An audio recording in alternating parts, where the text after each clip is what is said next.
What's up, guys? Today we are checking out the brand new 11six24 Power Series. Before we dive in, we are going to be trying something just a little bit different in this review. I recently sent out a survey in my newsletter, and if you want to join that newsletter, I'll leave a link down below.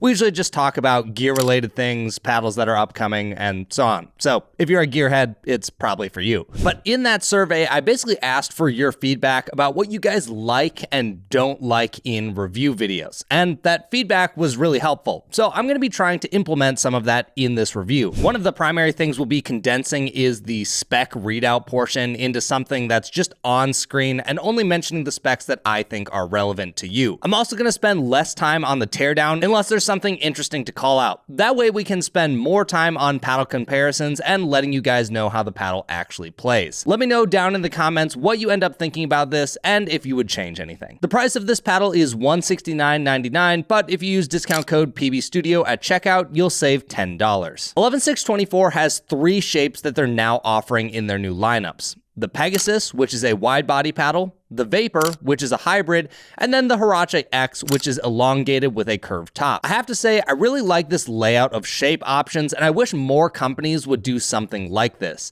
It lets people who want a specific type of shape have the options available to them regardless of the lineup of paddles that they're buying. In general, I'm also a fan of all 3 shapes that they created and have enjoyed playing with all of them. Even though elongated typically isn't one of my preferred shapes, I actually thought this one was pretty nice to use. Anyways, I think more companies should offer a wide body, hybrid, and elongated because I feel like that covers about 90% of the player base on the market. Now, really quickly, I'm going to comment on the build of this paddle because it is a little bit different than other Gen 3s that we've seen on the market. The first thing you'll notice is that it has a black EVA foam ring that goes around the entire perimeter of the paddle, which is different from a few of the Gen 3s out there. Second, outside of the bottom right corner where I completely botched the core with a screwdriver when trying to pry the face up, the cells of this paddle actually look extremely healthy. And that's something I really love to see because these days it kind of feels like a toss-up on whether or not those cells are going to look good. So I'm impressed with how that looks. Third, you'll notice that this paddle only has the black foam ring and doesn't have the yellow standard Gen 2 edge foam that most Gen 3 paddles have. So this is not a dual foam edge wall paddle and instead only has the black EVA ring, which is different from how a lot of people have approached this design. So those are just some comments about the design of the paddle that I thought were pretty fascinating. Now, I'm sure you're all curious about the break-in of this paddle. One of my biggest concerns when I saw how this paddle was designed with a Gen 3 ring was,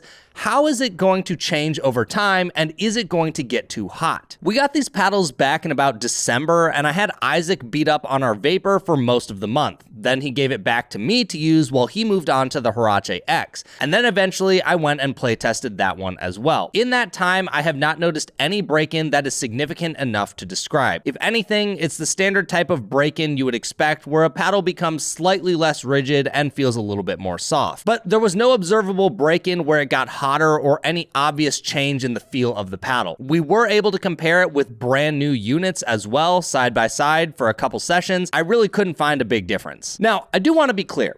Just because it didn't happen to us doesn't mean it isn't possible. While I believe we put these through adequate testing where most Gen 3 paddles would have observed a break-in by now, we are a small sample size. So if break-in is a concern to you, you may want to wait a month or two and see how the general community feels about it after they've had a lot of time put on the paddle. But so far in the time that I have tested these paddles, I'm more optimistic about this design than I have been other ones in the past. All right, let's talk about the on-court performance. First, we're going to have to categorize these paddles. As the name implies, these are power paddles. I don't think they're over the top, nor do I think they are pushing the boundary of legality, but they are still power paddles. Before we dive into more of the play characteristics, I am going to make some quick notes about the shapes. While it isn't exactly uncommon knowledge, when comparing all 3 shapes, I was surprised that the Pegasus Power felt like it had considerably more pop than the Vapor and Hurache-X. Now that's pretty standard. Most wide body paddles do end up being poppier than a hybrid or elongated, but the disparity between them was larger than I usually expect. When going from the Hurache-X or the Vapor back to the Pegasus, it actually took me a bit of adjusting to get used to. My drops, dinks, and resets all just felt a little bit higher when compared to the Vapor and Hurache-X.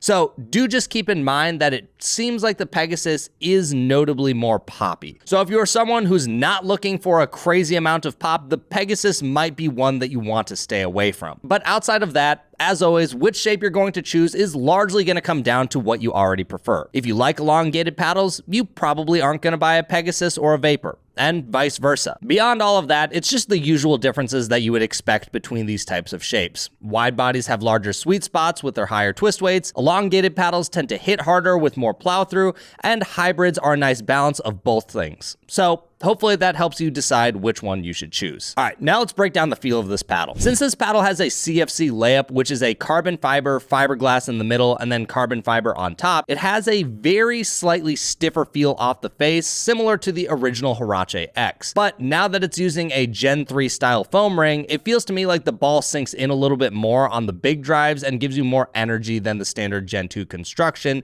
that we're used to. I would describe the feeling as firm, but not completely stiff, and more feedback from the paddle as to how you hit the ball. It isn't super muted like a TruFoam Genesis. The paddle lets you know a little bit more when you make a mistake. One isn't inherently better than another in terms of feel. It's all very subjective to each individual, but that's how I would describe it. When it came to the soft game, the only shape I had issues with was the Pegasus. Again, that one is just oddly a bit more poppy than the others, and I never found myself having that issue with the Vapor or Hurache-X, so it did catch me off guard. However, on the hybrid and elongated, I never had any issues. I think something that's interesting about this being a Gen 3 paddle is that it doesn't necessarily behave the same as a lot of the other ones. It feels much more linear in how the ball comes off and is more predictable from shot to shot. I found that this made it easier to adjust to and worked really well with my style of play. While I wouldn't call the soft game a strength of these paddles, I don't think it's a major weakness like it is on other power paddles. I think the big standout features of the 11six24 power models is going to be similar to why the Joola 3S line is popular. They pack a heavy punch without being completely excessive, but even better is that they have a larger sweet spot with that power. A lot of times we have seen more powerful or poppy paddles have weaker sweet spots, which often makes choosing to use one more difficult. Paddles I'm thinking of would be the PaddleTek Bantams, ProKennex Black Ace, or Gearbox Pro Power Elongated. While the Power Series might not deliver the highest top-end power on the market, I think it's more than worth the trade-off for the stability you gain instead. Outside of the Pegasus with its higher pop, the other two models strike me as paddles that have more power on their drives than they do pop. The pop is still really aggressive, but what I was really enjoying is on the Vapor and Hurache-X, it wasn't so much that I felt like it was getting me in trouble all the time. It's there when you want to punch a ball for a counter, but it wasn't like other power paddles where it sacrificed so much of my soft game that the trade-off no longer felt worth it. So I think the sweet spot that these have given the power output is very good and something that I think is going to stand out to a lot of people. All right, I hate to interrupt the video, but just go ahead and watch this gameplay clip. This was my first match in this tournament in Hawaii, and the guy does this to me. Let's go! Hope you got that on film, boy. That one's going on studio. Now, I don't want to oversell this because I feel like sweet spot can be overstated a lot of the time. These have very good sweet spots, but I'm not going to say that they're edge to edge or that they're the best in the market. These are great sweet spots, but don't expect them to be completely perfect, like you can miss anywhere on the face and it's just going to give you all the power in the world. It's not that good, but it is good enough that I don't think most people are going to be complaining. And one thing for me when I'm testing a paddle is observing how much I'm thinking about that sweet spot. I never found myself going, ah, man, the sweet spot is just not there. Like, I feel like I would have made that shot if the sweet spot was larger. And if I'm not thinking about the sweet spot while I'm playing pickleball, that's usually a pretty good sign. Before I tell you about the weight setups we tried, I do want to say I don't think these are paddles that need weight. Some paddles really benefit from weight, and I would highly recommend it.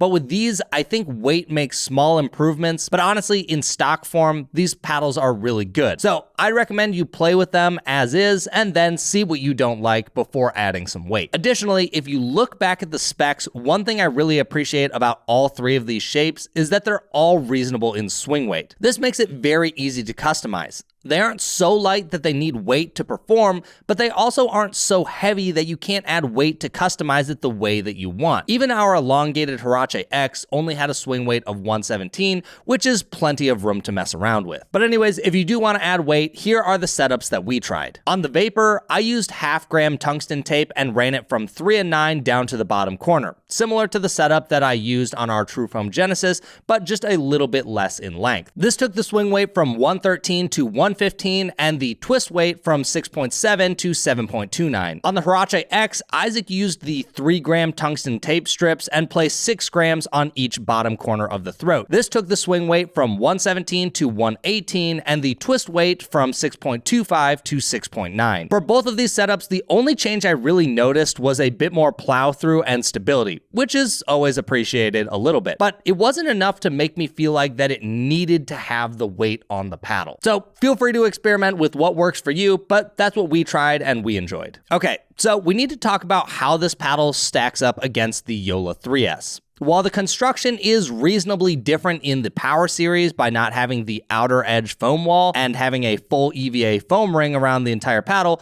I was surprised how similar these paddles played to each other. In my experience, the biggest things you will notice are that the Power Series feel more firm, likely because of that fiberglass layer, and the 3S models don't feel as firm and have more of the sensation that the ball gets pocketed or trampolines off the face. My guess is the Power Series doesn't have as much of that feeling because of that fiberglass layer. I also think that the top end power and pop of the 3S is just a bit higher. The other thing you have to factor in is that the 3S models do have a period of time where they break in and heat up a bit. While it isn't nearly as extreme as the mod was, it's still there. So if you are someone who is used to a well-used 3S, you may find that there's a larger difference between your paddle and the Power Series from 11six24. But our used Hurache-X against our mostly new Hyperion 16mm 3S had a lot in common from a play standpoint. Here are some small differences I want to highlight quick that might be important for some of you. One, the handle on the Power Series are just better.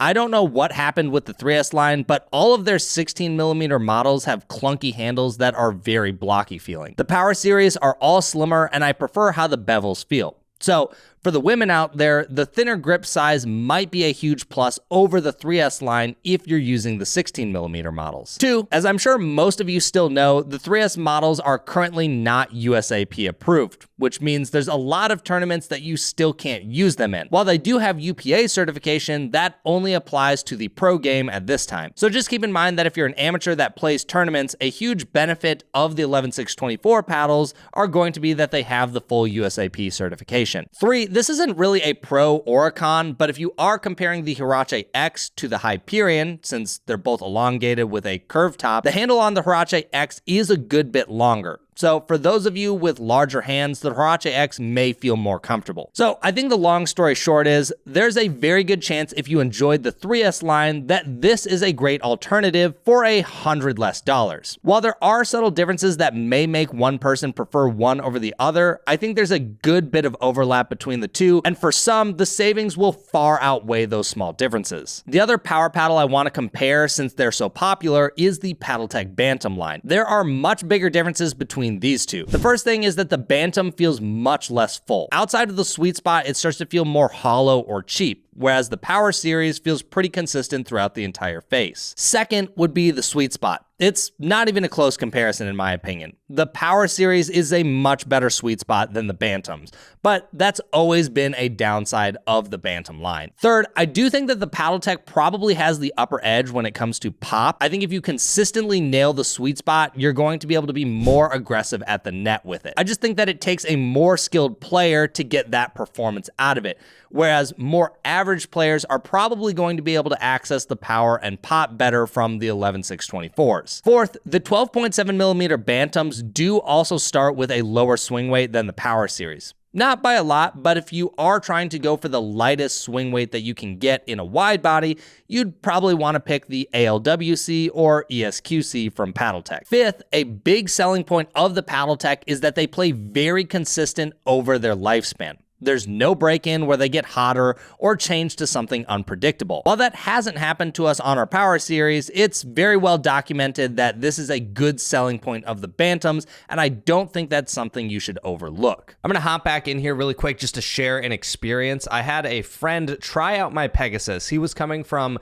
an ALWC 12.7mm, and he told me he wanted something with a larger sweet spot that still had comparable power. So I let him try the Pegasus, and he ended up really enjoying how the paddle played. One of the things he kept consistently saying throughout the session was, this paddle feels like it's so much easier to play with. And he kept commenting on how the midcourt felt so much easier compared to his PaddleTek, and that makes sense. The sweet spot is considerably larger on the Power Series versus the Bantams. He's been using the ALWC for something like 8 months now, and after trying the Pegasus, he actually said he's planning to order one on launch day. He did say he still felt like he had more pop and power with the ALWC, but he felt like the trade-off, being able to control the paddle better, was worth it, and especially having a more consistent sweet spot in hand battles and consistently being able to deliver power rather than missing and losing a lot of that power. For the final comparison, we have the Carbon TruFoam Genesis that just came out. These aren't going to be as aggressive in pop or power when compared to the Power Series. The Genesis is a more balanced paddle that can lean into the aggressive side with the right weight setup. The big selling points of the Genesis are the spin, feel, and the alleged durability of the core with their new TruFoam technology. The Genesis is much more muted off of the face, and some people really don't like that. Personally, I'm a bit indifferent. I can appreciate a more muted feel or a more firm feel that the Power Series gives off. If you don't like your paddle face feeling muted, the Genesis is not going to be for you. One selling point that the Power Series has over the Genesis is that the swing weights across the board are lower.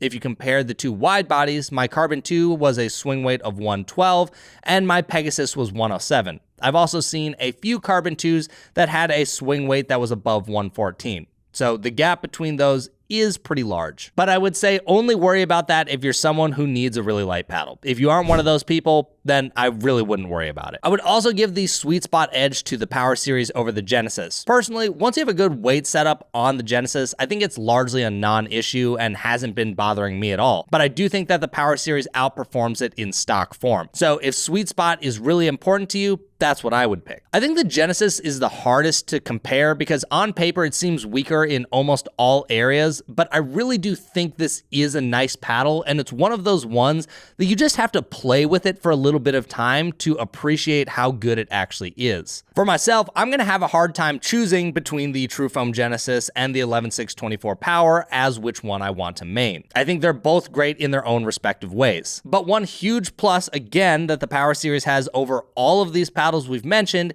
is that they're over $100 cheaper. I think that for a lot of people is going to be the biggest reason they end up choosing this.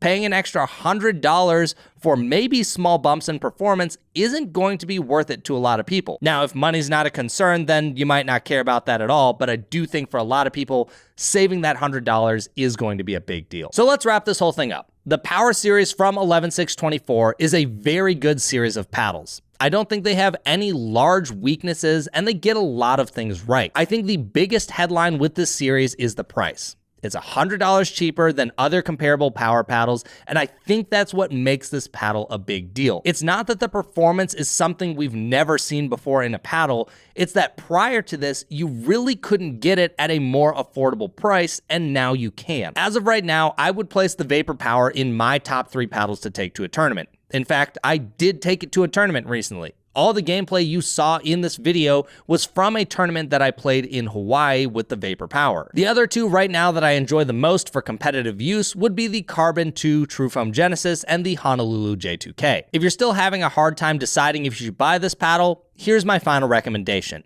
If you already own a Joola 3S and are content with it, I don't think you should go out and buy one of these. Do they play differently? Yes, they do, but I think they have a lot in common, and I wouldn't rush to buy one of these if you already own a 3S unless you play in USAP sanctioned tournaments and need the USAP stamp. But what about the rest of you who don't own a 3S? Honestly, I think it's a very similar story. In the last few months, we've had a lot of really good paddles come out. It's been hard to find a paddle that isn't good for quite some time. So if you're content with what you have and not really in need of a new paddle, I would not feel pressure to go out and buy one of these. Yes, this is a great paddle, but so are a lot of other paddles on the market, and I don't think people should have this fear of missing out for every new release that comes out. People are better off sticking with a paddle that does 85% of what they want it to do rather than chasing every new release, hoping it gives them an extra 5% to their game. Now, the last group of people is probably who this is for. If you're in the market for a new power paddle and are trying to narrow it down between other competitors, I do think this is a series you should heavily consider. I think it plays exceptionally well and at a price that's hard to beat, with great shape options for basically every type of player. Even if you're more in the all-court realm like I tend to be, but want to be a little bit more aggressive, I still think this fits really well. I tend to prefer slightly toned down paddles, but I found myself really enjoying using the Power series without a lot of drawbacks that I usually experience when playing with power paddles. I think the only person I would say these aren't for are people who don't like power paddles. But if that's you, you probably already knew that before you turned this video on. So anyways, that's my take on the 11six24 Power series. I hope you guys enjoyed the video, and I'll catch you in the next one.